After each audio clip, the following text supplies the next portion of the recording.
Hey guys, OG Albani here, bringing you guys a Draft League Finals video today. If you guys didn't check our last video that went up last week, essentially I uploaded a movie in which I played in a National Dex Draft League, the PPFC. It's like Don Shack's YouTube community sub league. I played in that league, and the whole gimmick behind it was that I played a full season with a team solely drafted by my subscribers. Spoilers, if you haven't seen that, go watch that video. It's a really good one. But we actually ended up making finals in said league, and I didn't want it to be like, I wanted to make finals climactic, so I wanted to upload it as a separate video, but still wanted to make it interesting. Post just like a one-off, this is a showdown battle video. I want to make it a little bit interesting. In finals, we're playing against Pano. You can see the matchup on screen. The team that you see on screen is actually the final team that I ended up bringing to this battle, but this is the team we brought to the original battle. I lost this game. This is one of the 3 games that I lost in the regular season. And this is the game I lost by the most. I lost 3-0, and this game wasn't particularly close. So I kind of wanted to go over my build and my missteps, I think, in play, because I do think it was mostly in play where I messed up last time I played Pano and ended up losing. Kind of want to go over what I wanted to change this time, and then we'll go over the battle and see if things end up working out. So, yeah, if you guys do enjoy today's Pokemon Draft League video, be sure to drop a like on the vid, as well as subscribe to the channel. Really appreciate it a ton. We're on our way to 10K. Lots of awesome stuff planned with Pokemon Champions, Gen 10, all that stuff. So this is your place to be if you enjoy competitive Pokemon and Pokemon Draft. That being said, you can see the matchup on screen.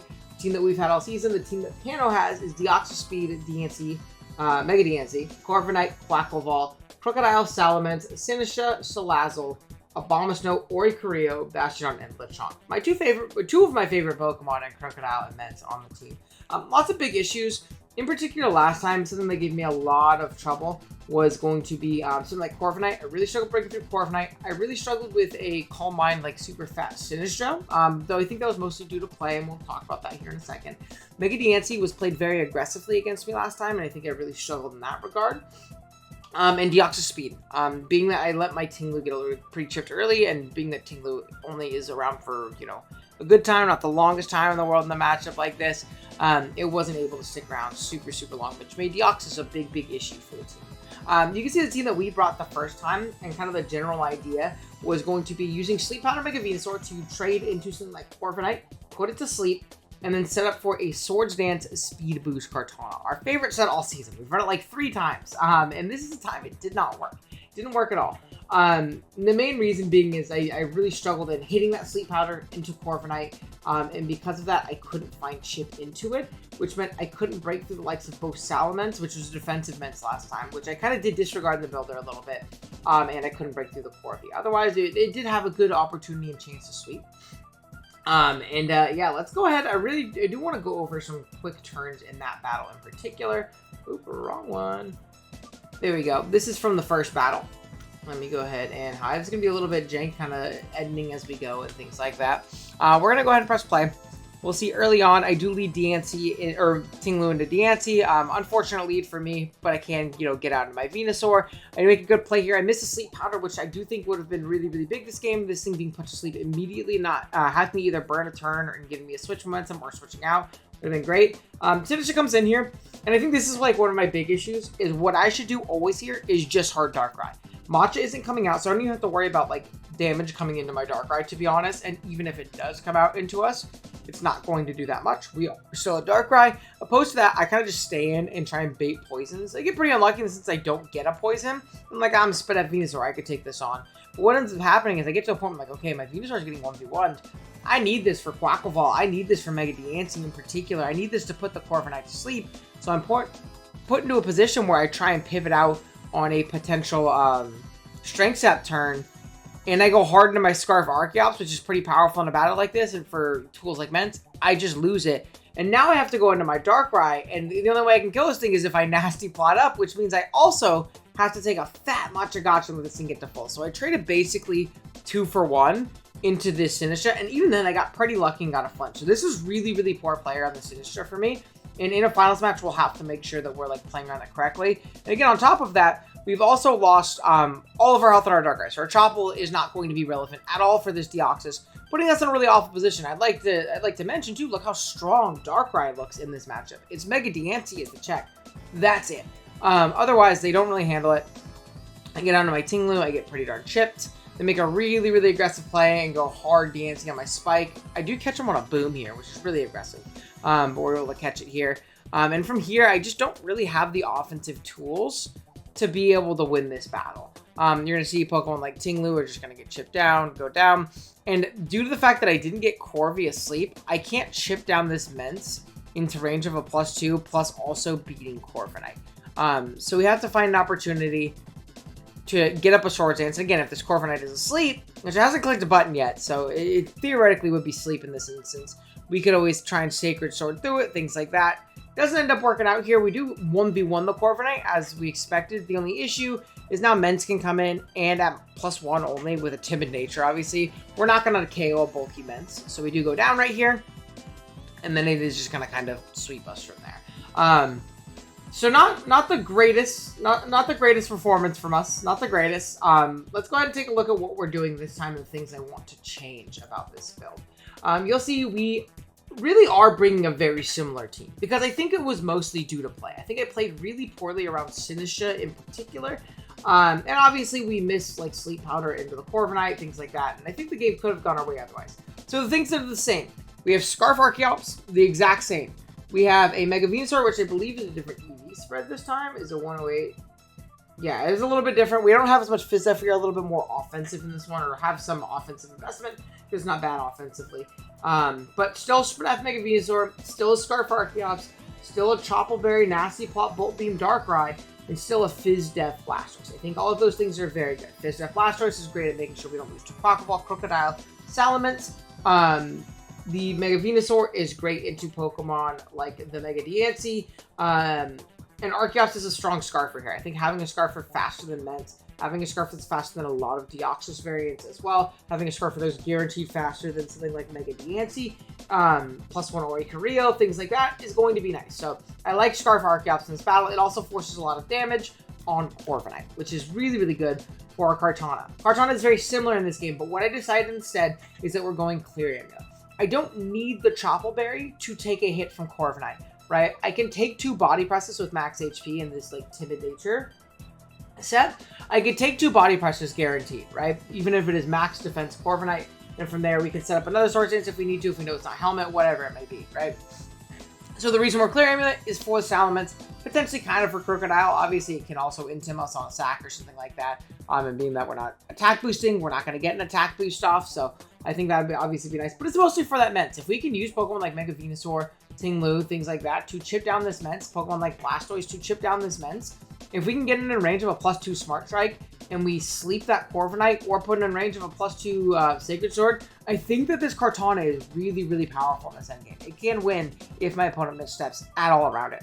We also have a weakness policy Ting-Lu, which is going to be the main difference kind of on lead. I want something that exerted a little bit more pressure offensively, and what an offensive Ting-Lu can do on lead, or a weakness policy set, is it can really, really punish things like Deoxys wanting to lead, things like Quacklevolt wanting to lead isn't going to kill me. Diancie isn't going to kill me. If Corviknight wants to U-turn, it's going to pop a policy, and something's going to have to take a +2 Throat Chop. U-turn into Moonblast like isn't going to kill my Ting-Lu either, because it is so fat and we have so much Spadef investment. The only like real poor lead into this is going to be like an Intim Mence, and if it's Intim Mence lead, like getting a Stone Edge off is actually pretty valuable.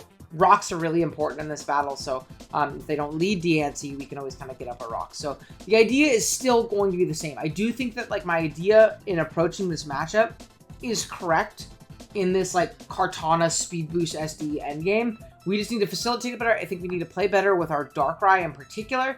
And I think things can go well. I really do think things can go well. So we'll see how things end up going. I'll be right back with the battle after we play it. Alrighty, y'all, here we are. We are connected, or I guess we were connected. This is not a live battle. But regardless, here we are with the battle against Pano. They have a pretty similar team, but this time no Sinistcha. We're going to see an Abomasnow instead. So there is some kind of Veil aspect, which is a bit worrying. We do have phasing in regards to Blastoise. I didn't think Veil offense would come, being with how much like phasing and Encore and things like that we have on this build, but it's not the end of the world. I do think like the Blastoise is going to kind of be my main deterrent to a lot of things I want to set up. If it is something like Quacklevolt or Mence, my Stoice can always roar them out, right? It's no biggie. But you have to be careful about Nasty Plot on the Deoxys if that's going to be the case. Everything else is similar though, and I'm expecting a pretty similar build from Pano because it worked last time, right? So let's go ahead and jump right into it. Like I said before, our lead is going to be Ting-Lu. And honestly, while this isn't a great lead, this lead into Abomasnow, shouts to Jack Hughes, shouts to USA Men's Hockey. While this isn't a great lead for us in the sense of like Ice type and Grass type into the Tinglu, I'm super Spadef. I take this hit very well, and +2 Stone Edge will hurt this thing. I want to prioritize rocks. I think the rock chip is going to be very important in putting things in range of Kartana, really important in punishing non-boots Ments as well. If it's like some kind of helmet variant, that could be really, really clutch for setting up a Kartana endgame, or if it's like Scarf Ments, whatever it may be, right? So rocks are going to be kind of my priority here as I'm going to get them up. Aurora Veil does go up, but again, that's totally fine. I can just click Stone Edge this next turn, kind of stall out some of these turns, find out if this is going to be like Light Clay or not, and bait my weakness policy to proc, basically. As Blizzard does hit, and you see it only does 37, so this isn't even a 2-hit KO, and that's like max special attack Abomasnow. Tinglu is an insane Pokemon, which means we can 1v1 this thing if we hit all our Stone Edges. Unfortunately, we're going to miss. You know, it is Stone Edge. It is what it is. You're going to see the next one does do a decent amount, 38. So while we wouldn't have necessarily 1v1 this, there's obviously crit chance, roll chance, but also this thing wouldn't be able to come in on rocks if it's not boots anymore, which is a bit unfortunate to miss that, but hey, it is what it is. Corviknight's going to come out in the last turn of Standard Veil. We get to see if this is Light Clay. It does show Light Clay, so if we hit that Stone Edge, it is in range of rocks, but what can you do? Regardless, I'm going to pivot out my Venusaur. The main reason is I need to be like aware that this is a rematch, right? And there is a universe where Panda could be like, okay, last time they really wanted to sleep my Corviknight, I'm going to go safety goggles so that they don't sleep it and I don't feel weak to Kartana or whatever it may be. So I am going to go into my Blastoise just to kind of cover for that, to not waste a turn. They do end up clicking U-turn here, so Sleep Powdering might have been nice there because it's not like a Bombshell comes in front of me. I can just Sludge Bomb it and kill it. But it's all good because we're also getting Chip on the Corviknight. And if I can chip Corviknight into range of Kartana and Sleep the Ments, that's also a potential win path, right? Only unfortunate thing is now Deoxys comes in, and with the Veil up, this is the one thing with setup that I don't deal with particularly well. My Tinglu is dead. It's not even a Chople set this week, but my Tinglu is dead. My Deoxys, or my Darkrai is at full, but if this is like Nasty Plot Life Orb, +2 Focus Blast will just blow me up, right? So I can't allow this to Nasty Plot. There's a chance that I just lose the game if that doesn't end up happening. So I'm going to have to roar right here as a Life Orb Psycho Boost does pop. It does bring me really low, and it is unfortunate to lose something like this and have it go so low here, but it's better than losing the game immediately, and I think that's something I had to guard for, unfortunately. Corviknight's going to come out, big Connor Hellebuck, as I do just kind of bait a Scald Burn here. There's no point not doing so. Roost is going to come out. Unfortunately, we don't get it, but we stalled this last turn of Veil. Ment is going to come out here, and again, this is a great Scald for me. If I can get a little bit of damage and a little bit of a burn on this thing, it's going to be great for the business. Unfortunately, we don't, and we're going to die to a Draco, showing me that this is going to be a special variant, probably likely a very bulky one, just like last time. We saw Draco Hurricane last time as well. Darkrai's going to come out, and I think this is a bit of a misplay by me. I think what I should have done here is just Ice Beam. Ice Beam obviously covers this thing staying in. And Okoing it, but I don't kill Deoxys with a Nasty Plot. You know, it's not like setting up a Nasty Plot wins me any type of game, where I can just hit this thing with an Ice Beam and then pivot out. Unfortunately, I'm just going to be forced to pivot out with no added benefit at all as a player comes out, showing this thing is likely going to be a physical Mega Deoxys. And right here, I'm going to make a little bit of an aggressive play. I think that the Corviknight play is very, very free, and I want to get in my Darkrai because it'll allow me to get off a really strong Thunderbolt into it to chip it down really low. So I'm going to make that aggressive double. In my mind, there's no reason to give up your Deoxys with how powerful it looks in this game. It's just Venusaur that answers it, and you have a full health Corviknight, right? So I'm going to make a double, and just like last time, the Deoxys is just going to blow up. I'm not quite sure on this play. I don't quite agree. I think like keeping your Deoxys around is just more valuable. I think Boom in general is a smart bring, but there's no reason to just throw your Deoxys away for fun when the only answer is this Mega Venusaur, and I'm so weak to it.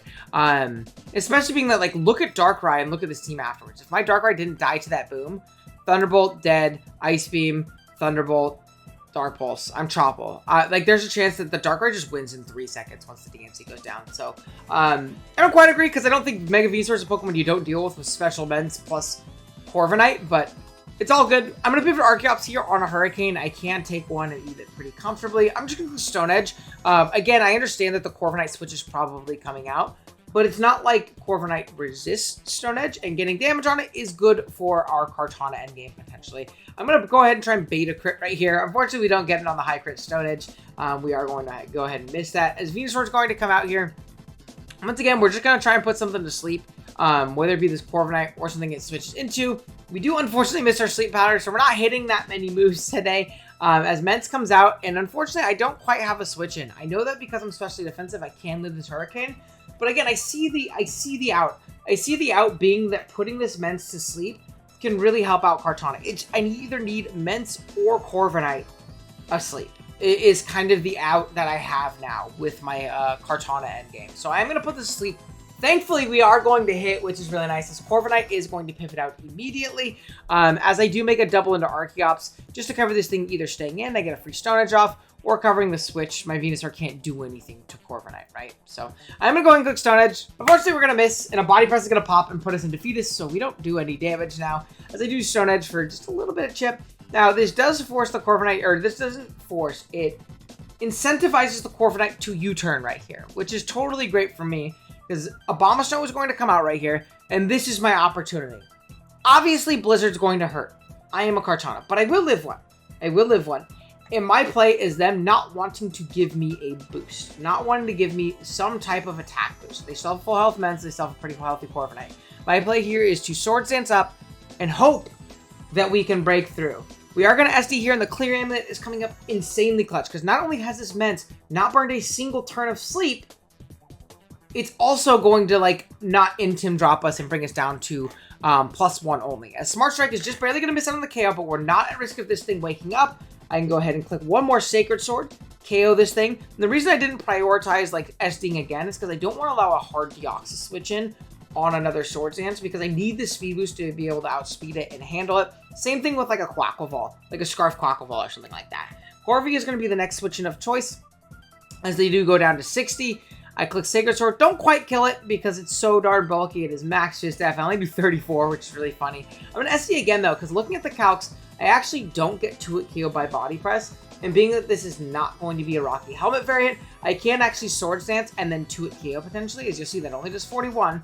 53 comes out from our second Sacred Sword, and I'm going to be able to pick another KO here, get up to +2, +4. Now, how do we lose this game? Abomasnow dies to rocks. Don't have to worry about that. The way we lose this game is dual priority, right? Extreme Speed plus Aqua Jet will KO our Kartana. There's no way around it. However, if they are only one of the two, our guaranteed max roll from Choice Band is like 14% on Quaquaval, and we should live a Deoxys speed max, like pretty attack invested Extreme Speed.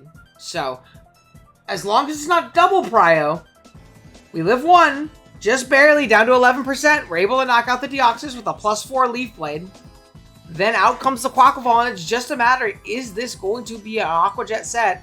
It is not, and we're going to go ahead and... Shouts to Alyssa Liu. Good nickname. I just noticed that one. I noticed the US men's hockey ones, but I like the Alyssa Liu one, too.